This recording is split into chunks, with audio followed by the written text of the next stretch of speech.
ప్రజలకు విముక్తి, స్వేచ్ఛ, మంచి వాతావరణం కావాలి, నా ప్రజలు స్వేచ్ఛగా బతకాలనే ఉద్దేశంతోనే మహానీయులు మహాత్మా గాంధీ, జవహర్లాల్ నెహ్రూ, ఆజాద్ చంద్రశేఖర్, సుభాష్ చంద్రబోస్ ఇట్లా చెప్పుకుంటూ పోతే ఒక 20-30 మంది పేర్లు మాత్రమే చెప్పగలుగుతాం.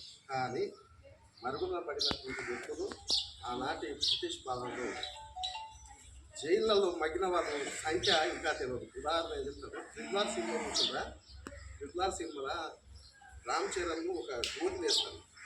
అంటే అప్పుడు ఎంత బ్రిటిష్ చట్టాలు ఎట్లా ఉన్నాయనేది తెలవడం కోసం చెప్పిన మనిషి ఆ గుంతలు వేస్తే లేవద్దు, కూర్చోవద్దు. అటువంటి కఠోరమైన దీక్షలను కూడా అనుభవించి జైలు నుంచి మళ్ళీ బయటికి వెళ్ళి ఈ దేశం కోసం పోరాటం కావాలని ఒకసారి వాళ్ళ త్యాగంతోనే ఈరోజు మన స్వేచ్ఛగా బతకగలుగుతున్న విషయాన్ని గుర్తించి భగత్ సింగ్ గురించి మాట్లాడుకోవచ్చు.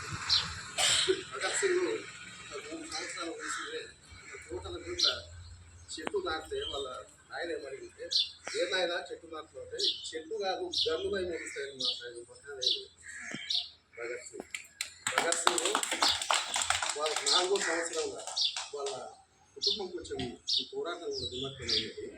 ఆ క్రమంలో వాళ్ళ చిన్నదాయి